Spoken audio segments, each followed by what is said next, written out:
Located in the greater Houston metropolitan area with a population of 6 million, Galveston Bay is a complex mixture of salt and fresh water, home to a variety of marine life, shrimp, oysters and redfish to name a few.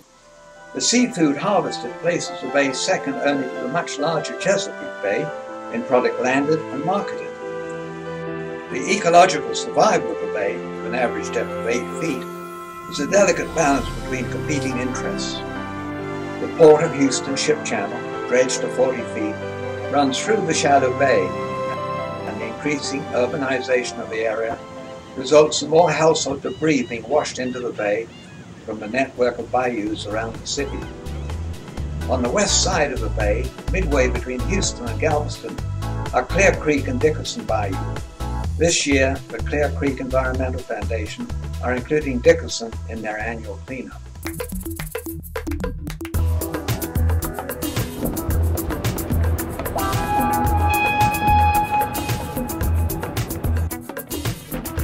So Mike, you're off to Dickinson, huh? Yep, we're on our way to do Dickinson cleanup for the first 2 weekends of January. Why don't you grab a group and go over that way? Trash right there, too. Okay. We're starting to put the boats in, boat ramps here, getting our volunteers going. We get these little boats and we go out and we pick up all this trash along the banks. Normally we do it always during low tide. A lot of fishing line. It's my first day. I'll be here tomorrow also. We'll be going out to the side to pull the trash up from the bottom right along the bank.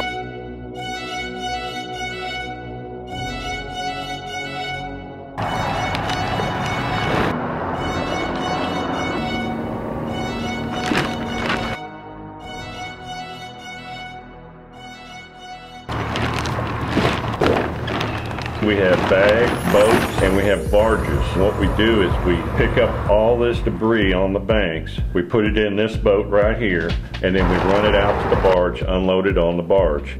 Keep going back and forth all day long. And we do this every Saturday and Sunday for 8 weeks. This is how it gets done. This is going to be a long 8 weeks of cleanup. Tires, plastic. Probably 80% of the trash that we do pick up is going to be made out of plastic. These are gas lines off the boat. This type of weather, in the wintertime, it's cool and no tides. It keeps the predators away, so it makes it a lot safer.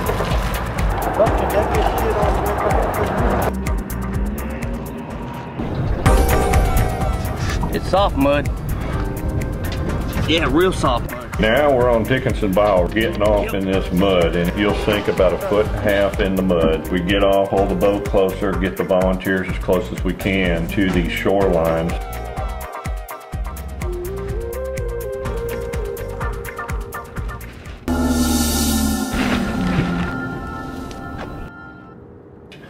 We have great many of volunteers that come out here. Is going to be a cleanup from Dickinson all the way through Galveston Bay, up through Kemah to Friendswood. All aboard? All right, Rex. Not yet. We'll find it. This is a main waterway for the industrial part of Dickinson Bayou, where they have concrete plants and barges in this area. So a lot of stuff and debris floats up tidal into these areas in the wetlands. Industrial tires that are tied to barges and push boats get broke off, and they'll float and they'll get up there on the shoreline, and we'll pick it all up.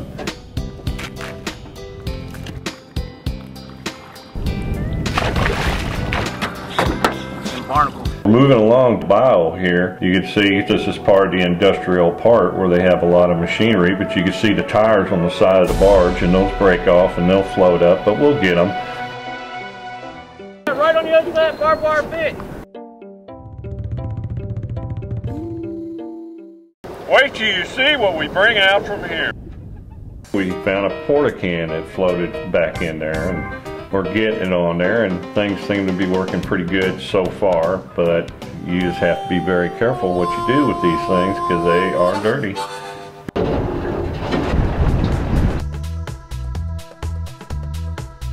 Bags are heavy, about 100 pounds or more a piece. Chairs, there's everything that you can imagine. Look at this stuff. This is stuff the volunteers. Whoops! There we go. Now we got it, and now we can go. Here we are pulling up to the barge. Mike Stone helping us get the boats unloaded, and they maintain the barges while we bring the stuff to them. It's quite an operation. We find so many different things that it's fun. Just look what we found. Now we're in the mud, tearing up the prop, tearing up the boat, because we're always stuck in the mud. But the only way to get this stuff that you're getting is you have to get up to the bank. That's just what it takes to get it done. Kaboom! Everything's wet that we're usually picking up, so it makes everything a lot heavier. This is Dickinson bow. It's no different than the other bow. It has to be maintained and it has to be cleaned up. And the volunteers are doing that in this community. Whole bunch of trash. We're going to do one more day tomorrow out here on Dickinson Bayou. The next Saturday, the 21st, we'll be unloading the barges at Highway 3 Bridge on Dickinson Bayou. We got the barges, we got the push boats, and we're going after more. It's basically no different than your highway. Your highway always has people picking up trash, like the highways too. It's maintaining itself, it's looking better. The habitat's better all the way around. Barge that we filled up last weekend on Saturday and Sunday. And as you can see, we found several tires, buoys, we even found a boat, TVs. I think there was even a kitchen sink in there. Most of this right here was collected around the 146 bridge boat ramp, and the other of Dickinson Bayou. A lot of stuff there. January 21st, we're on Dickinson Bayou here. This is the day of the annual cleanup that we unload the barges. We've teamed up with the city of Dickinson, and these are the high school kids. This is our core. These are the people that come out and use the muscles to move this stuff after we've worked several weeks picking it up. This is all volunteer coming together, doing something for its area. These kids are so much fun. They're so creative. You watch. You won't believe that some of the things they come up with when they start unloading the barge. We do it safely, and everybody is trying to do the best they can so they don't get any nails in their hand or in their feet. We got a lot of tires, and they have barnacles on them. We got gloves on these kids because they're gonna get cut if they don't, but look at all the tires here. About 50 to 60 tires.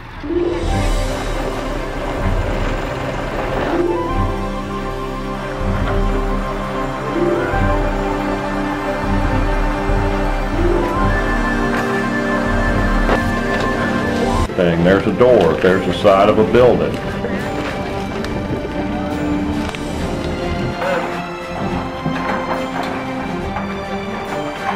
Here's a couch.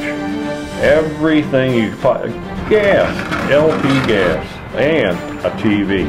I mean, anything and everything man-made, we're going to find it out there if you look hard enough. But the greatest thing about it, it's gone now out of the waterway, and it's absolutely looking better.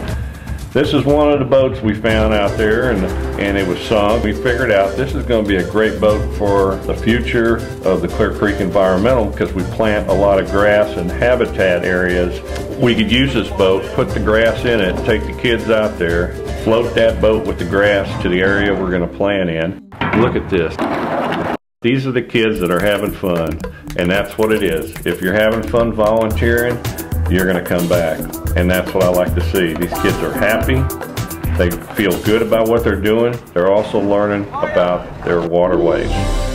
Everything we've got here in the past several weeks is all being loaded now and out of the waterway. These pylons that you see right here are floating in the bios, and if a boat hits them, it's going to take out a lower unit or throw somebody out of the boat. So it's very important that we get these floating objects out of the water. Well, we're all done now here in Dickinson. This is Dickinson Biles saying howdy else for 2012. We're on our way to Clear Creek. We have 4 more weeks to go, and we're going to clean it up just like we did Dickinson Biles. We're all volunteers. Nobody's being paid, and it's just a fun project. No politics and issues. The founders of CCEF Recognizing a need to clean up the 10th most endangered waterway in the US, have united business, government, communities and citizens in saving this waterway by generously donating time and effort in preserving this vital resource. We're continuing on from here on Clear Lake. We start in Clear Lake starting Sunday morning, and we're going to work our way all the way to Friendswood. We've done this now for 13 years.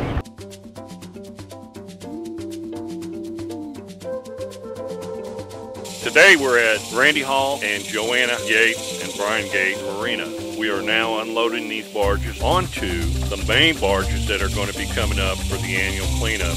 This is how we do it. We bring a barge in, unload it, get it ready for tomorrow.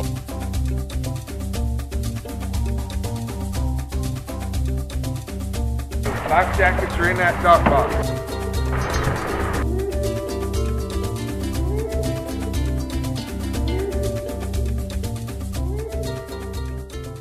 My name is Mark Denman, and we're on our peninsula here. Most of the trash has been placed on the peninsula. It comes by water. It doesn't come internally or blown on from land. And so the cleanup has to be mostly accessed by water, which is why CCF is so effective in the type boats they use. We've had a very effective cleanup over the past 3 or 4 years since Ike. We're getting ahead of it finally, but every time there's a major rain event or flood, it brings more trash down. The city does donate to CCF, so they're very well used city funds because the work is quite difficult. We've been very successful of getting this peninsula cleaned up. One of the things we've done or accomplished over the past 16 years is we've been successful at building a protective barrier using cordgrass. If you took pictures of about 15 years ago, you would see bare shorelines and significant evidence of soil erosion and shrinking of the peninsula. Working with CCF and the Rex Wards, that they started this program probably about 12, 13 years ago. Just by planting splotches around the peninsula, it's successfully spread. We're probably 90% covered now. So that's been one of the most impressive advancements, I think, in protecting the peninsula. This grass right here has a root system on it, and it spreads wildly. It definitely helps stop erosion. It filters the water as it comes through, the settlement goes down into the grass, and eventually it just builds it up inch by inch. So we're actually doing a habitat and stopping a very serious erosion problem on Clear Creek. Now a year from now, this right here will be about 3 foot, maybe 4 foot square. The root system will take off through the ground, under the water, and it'll bring new sprouts up. And it'll get as thick as this right here is what we planted a couple years ago. Mike Stone, he's getting everybody ready. We're at Egret Bay 270 boat ramp. Got the boats out there, getting ready to go.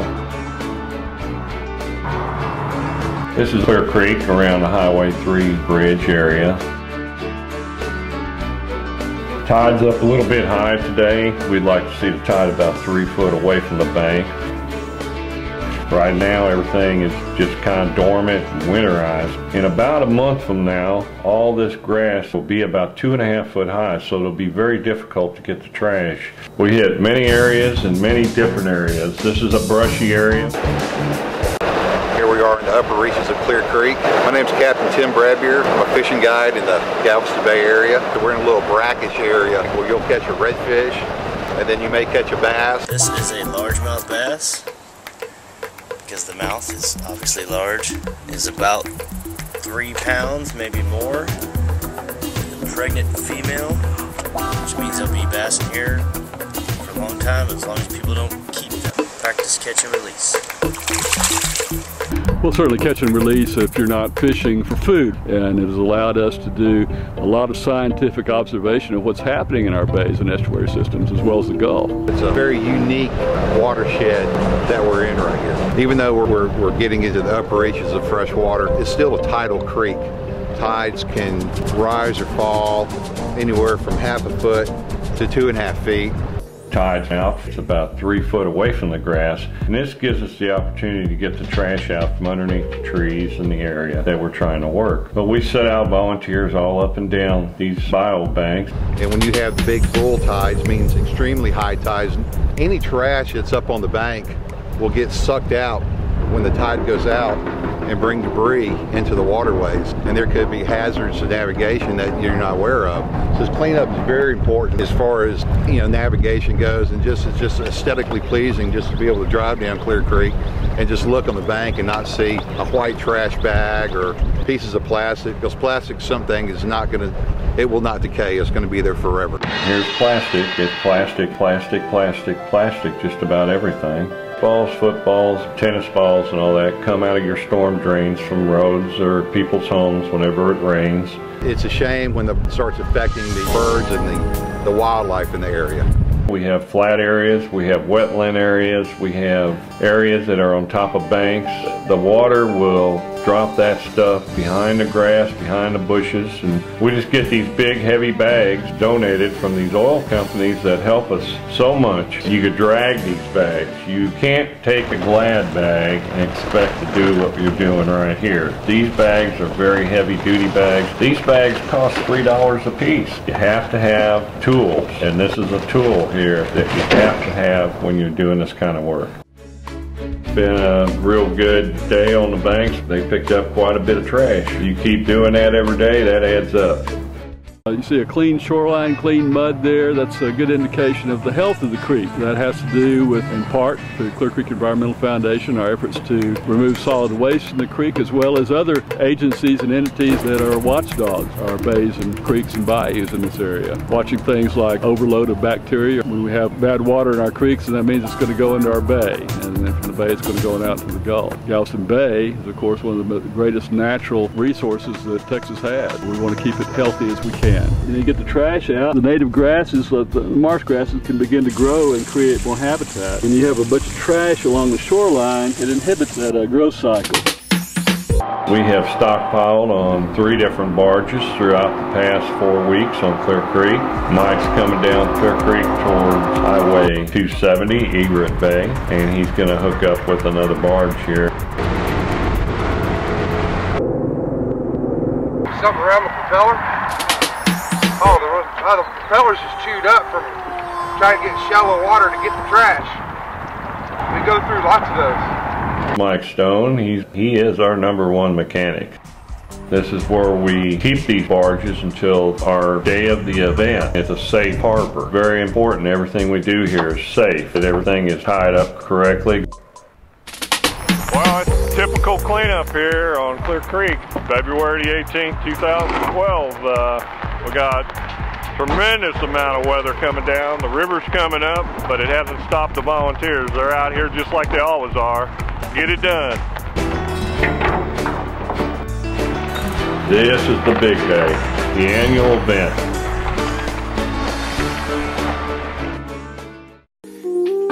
The volunteers, what they have to do to get it done. We got our jackets on, some people have trash bags on.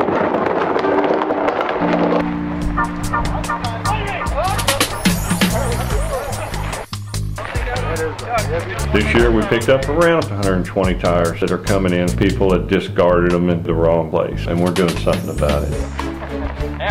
Everybody's in good spirit. Everyone's taken care of. We got pallets here.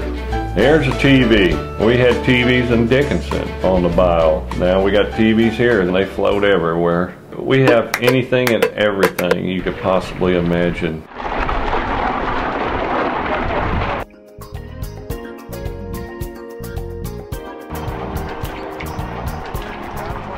Escoban, #1 of our sponsor for 13 years.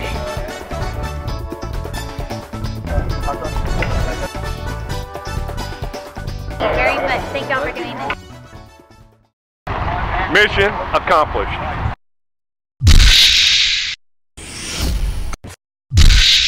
This project saves cities, local government and the state thousands of dollars each year.